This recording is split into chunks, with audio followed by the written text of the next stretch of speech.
What's up, guys? Welcome back to Man Cave Collectibles, coming at you today with a figure review. So today we're going to take a look at the Masters of the Universe. This is part of the Origins line, Battle Cat.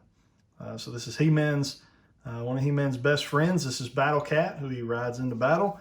If you've watched the old cartoons, he's always kind of been a fan favorite, in the collecting world.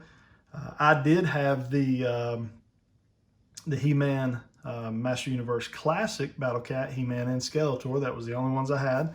And that's kind of the path I'm going to go with this Origins line. I don't think I'm going to, go out past probably Battle Cat, He-Man, and Skeletor. As I did enjoy Master Universe, but it wasn't really, I was more of a Teenage Mutant Ninja Turtles guy, Transformers guy. That's kind of my loves. But we're going to pick these up. I'm going to review this for you today. Was able to pick this up at my local Target. I believe it was $24.99, and they had like 4 on the shelf. So I went ahead and grabbed one, left the other 3 for the next hunters. I kind of told this story when I did my haul video, but I did a lot of toy hunting over the past really 3 weeks and have really not found a whole lot of things. You can go back and check those hunt videos out. They're pretty interesting. You can see really what's on the shelf out there and how easy things are to find, or how not easy things are to find in a lot of cases. But I was unable to find this, and this was one of the things I was looking for.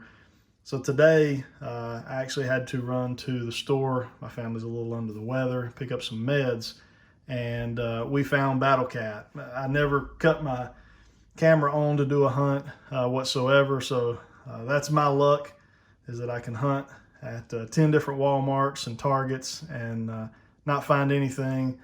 And then when I go to a Walmart and don't turn my camera on, I end up finding something. So, but either way, we found it and we're happy about that. So looking at Battle Cat, love the promotional art up top. You've got Battle Cat, He-Man riding on his back, fully armored out, ready to go. This says modern posing. We'll see. We'll take a look at it and see if that's the case or not. Flipping on around to the back, we get a view of the entire first wave, and as well as kind of how his armor and connects and works for him. Now, we have seen Prince Adam in the wild like a dummy.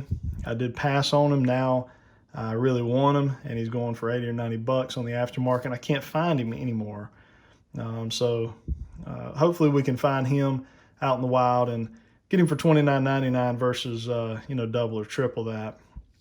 But you got Man-at-Arms, Skeletor, Evelyn, Tila, Beastman. Hopefully we'll start seeing all these popping up on a regular basis on the shelves for the guys that want to pick them up. And I may end up picking them up. I think retail on most of the figures here, I want to say, is like $14.99 maybe, so very affordable. So I really want to get my hands on those.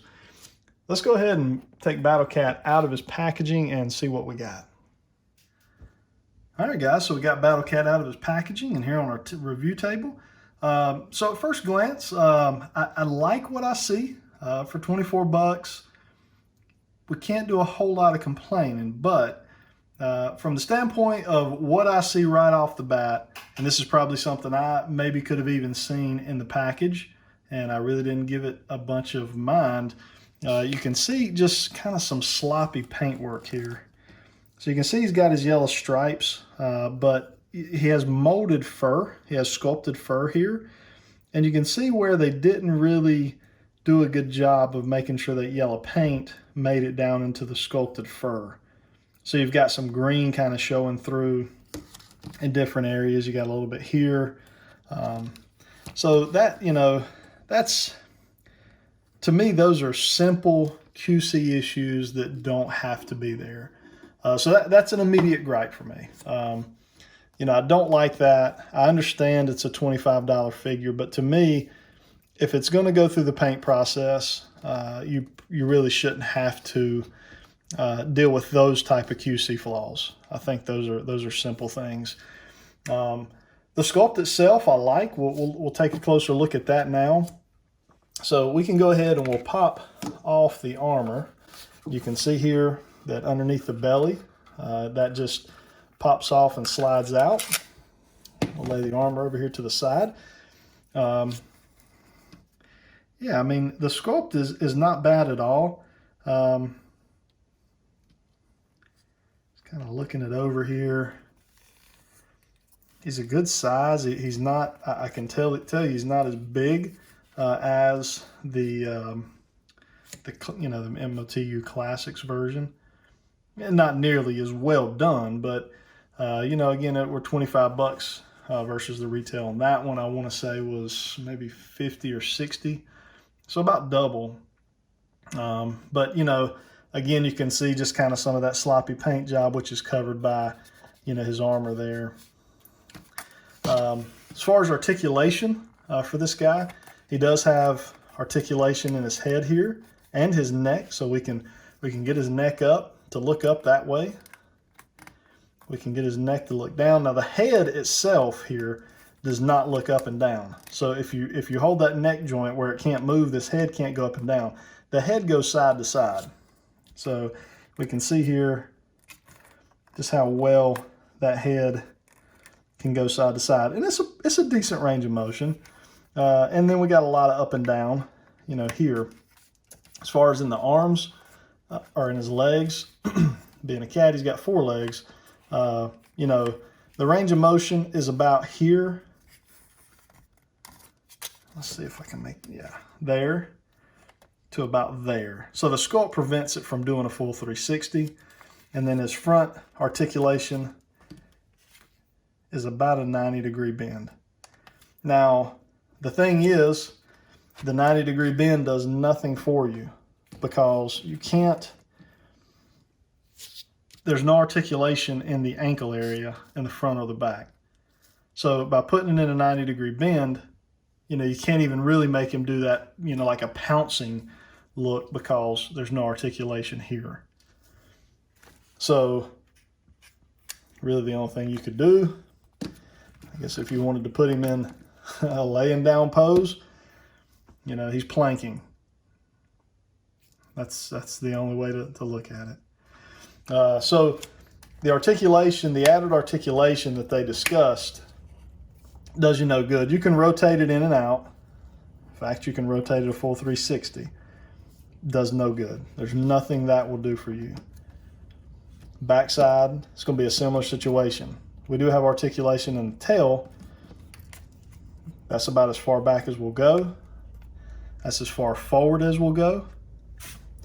You can go forward and slightly bend if you want to do that. Let's see if we can get a solid footing here. But that's it. Again, there's no articulation here, so you're extremely hindered. If you were to bend this all the way back, you can't get the thigh portion to go forward anymore. So there's what you get. Same thing on this side. If we were to bend that knee all the way up, that's as far as your thigh portion will go. So he's standing on his tiptoes. So honestly, they might as well have just given us a fully sculpted, no articulation, basically statue is what they really should have did. I feel like they could have easily probably, added in some articulation there in those ankles, and it would have changed this figure drastically. So looking at the face here, the last bit of articulation we do have, there's the mouth. So the teeth are extremely white. Doesn't look bad though. The tongue, the gums, done red. There is a little bit of sculpting detail to the tongue. Looks good. The eyes are the same color green as the rest of the figure. It does have maybe a slight gloss on it, and then just a black dot there in the middle. If you can see that, I'm not sure how well that's showing up on the lighting. I wish they'd have did a little more with the eyes to kind of accentuate those, maybe make those stand out a little better. As far as here, they went ahead and added some paint to the eyes. See, I probably would have appreciated seeing even something like that on the figure itself. So that looks really good. That just fits right over the head. It doesn't lock on or snap on. You can see the inside of it just kind of has these rivets or kind of grooves here that just fits right over the top of his head. And you can kind of feel it when it gets in the right spot. You can kind of feel that it moves into the right spot, but it's not, it's very shaky. I've shaken it off a few times, Zach. Well, there you go. You can easily shake it off. It doesn't lock in place.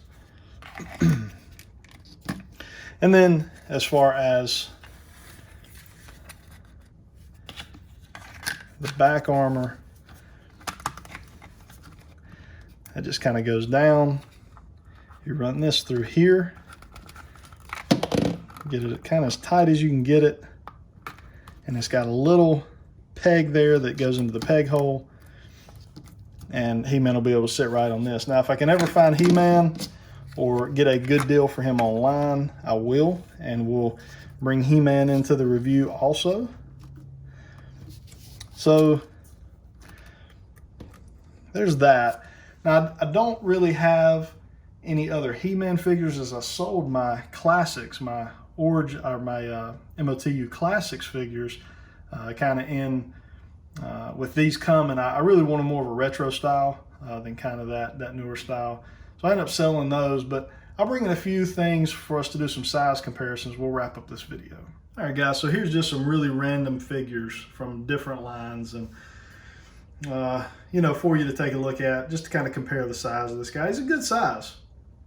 You know, you definitely could fit him in with, heck, probably even, you know, your Marvel Legends from a scale standpoint. I would imagine he's a pretty big cat in real life. If you look at him in the show, the cartoon, the comic books, he's a big guy.